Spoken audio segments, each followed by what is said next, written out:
Jason, she cost €3,000, little Rose of Kildare. But yeah, the size differential is massive, but that's not to do with the heart size. They're both tough competitors. International to leave the stalls. A real generation clash as well. Kamiko just taken back as the stalls open. Ghaiyyath quick to find stride, and Rose of Kildare at the moment is in second place on the outside, and the pair of them do just stride on together, and they've already opened up a break of only about a couple of lengths over the rest of the field. Quite as much as that angle suggests. In third place is Magical, Lord North is in fourth, and Kamiko is in fifth. And Ghaiyyath now moving to the lead decisively, has a couple of lengths in hand over Rose of Kildare, who is in second place but is now a good 2 to 3 lengths behind the leader. Magical races in third, Lord North is fourth, and Kamiko in the claret jacket is at the back, and will only be about 4 to 5 lengths off the pace-setting Ghaiyyath, who has the advantage as they make their way towards the 7 furlong pole. It's now 3 lengths or so over Rose of Kildare, who's joined on the inside by Magical. Lord North in the blue and white colours has been joined by Kamiko as they make their way into the final 6 furlongs. So Ghaiyyath, this is where he just begins to try and extend, still being held onto by William Buick, pounding his way towards the final 5 furlongs with an advantage still of only 2 to 3 lengths from in second place Magical as they pass the 5. Rose of Kildare just nudged along, is in third place. Kamiko again sticking to the rails in the claret jacket, and Lord North at the back of the 5 strong field. So they're making the turn, and it's Ghaiyyath who's going to come more towards the centre of the racecourse. Magical being kept over towards the far side. Ghaiyyath still travels strongly. Rose of Kildare is under pressure, and Ghaiyyath trying to slip them now. Is still 2 to 3 lengths clear, travelling in hand. Lord North moves through to dispute second with Magical. Kamiko over on the far side. Ghaiyyath is just being pushed along for the first time, still has the advantage. Kamiko over on the far side, however, is beginning to close in second place. Then Magical, Lord North and Rose of Kildare. Ghaiyyath has a furlong and a half to last, still has the advantage. It's still a good 2 lengths over Kamiko, who's having a battle with Magical. This is where Ghaiyyath is forced to tough it out, but he's still not coming back to them. Edging over to the near side, Magical in second, Kamiko, then Lord North. Ghaiyyath, he's beaten Stradivarius this year and Enable, and now he's won the International, beating Magical, Lord North and Kamiko. What scalps to take in a season that goes from strength to strength. William Buick and Charlie Appleby travelled well on the front end. He takes horses out of their comfort zone and sees things out to the finish. 2:07.44 that clock stops at. That is a very good time on the day as well. Second highest horse rated to going into this race in the world. May well have just gone top once again. Number 5, Kamiko. He is officially a monster. The Coronation Cup, the Eclipse, and now the Juddmonte International. Jason Weaver, how good was that?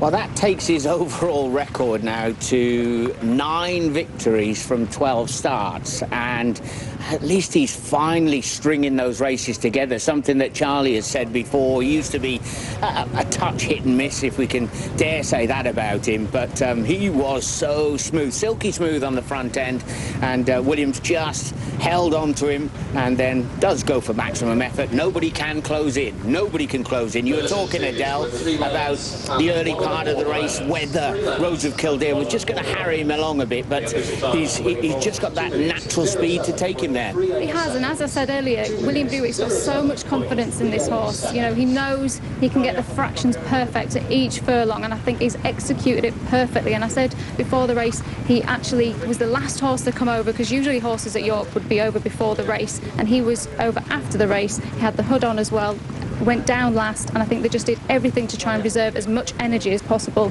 and I think it was perfect. But he's a bit deceptive though, isn't he? Coming into the final stages, Jason, you kind of think, oh, maybe he is a bit vulnerable here, as there are those closing in on him, maybe with a bit more finishing kick, but he just keeps finding, he kind of keeps lengthening. He doesn't do anything suddenly, but he maintains that high cruising speed and he keeps going.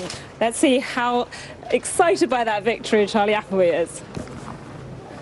You know what, Charlie is too cool to go crazy, but he is clearly very excited. Have we just seen possibly the best turf horse on planet Earth, Charlie? On figures, yes, officially, but no, delighted with that performance today. Most importantly for His Highness Sheikh Mohammed and the team Godolphin there. To have a horse like we have on our hands, it's an honour. Fantastic ride by William. You know, it was a nice race to watch. Obviously, it's nice for ourselves being the sort of horse we've got. He got into a lovely rhythm, and I know even coming up the straight, the guys, you know, were made to make their moves on him. But once I saw William just gather him up and change his hands, I was confident that he'd keep galloping strong to the line. We're about to speak to William. How would you describe that ride if you were about to link to him? Perfect. Charlie Appleby just said, what about William Buick's ride? His words, perfect. Yeah, I mean, this horse, you know, we've said it before, he can do all the things that most horses can't, you know. The way he's high cruising speed, the way he keeps going. And then at the business end, he has another gear just to finish the race off completely, you know. I love him. I mean, he's a high class horse, and you know, he's now got everything on his CV. He's beaten the best that's around at this trip. And what about trip, William? 1.25 miles, 1.5 miles, what is his best? I think he's obviously very good at 1.25 miles. He stays at 1.5 miles. It's going to be interesting to see whether he will get an end of season target like the Arc. I don't know, obviously. Do you feel like you've got unfinished business in the Arc? Yeah, I mean, His Highness Sheikh Mohammed and Charlie will decide what's best for the horse.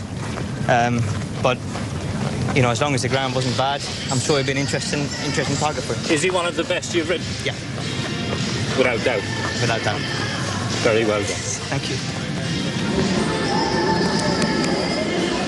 Well, Charlie Appleby used the word perfect. We're now getting simply the best. And I think if there were any doubters, Francesco, and there have been some about this horse, surely now they are silenced. He's won the Juddmonte International at 11-8, magical second, back down to 9-4 in the end. Lord North was third in the end. He's only been defeated 3 times, first in a maiden, then in the Ghaiyyath, and then in the Arc as well, when he's had plenty of excuses. But today he is the finished article and a worthy winner.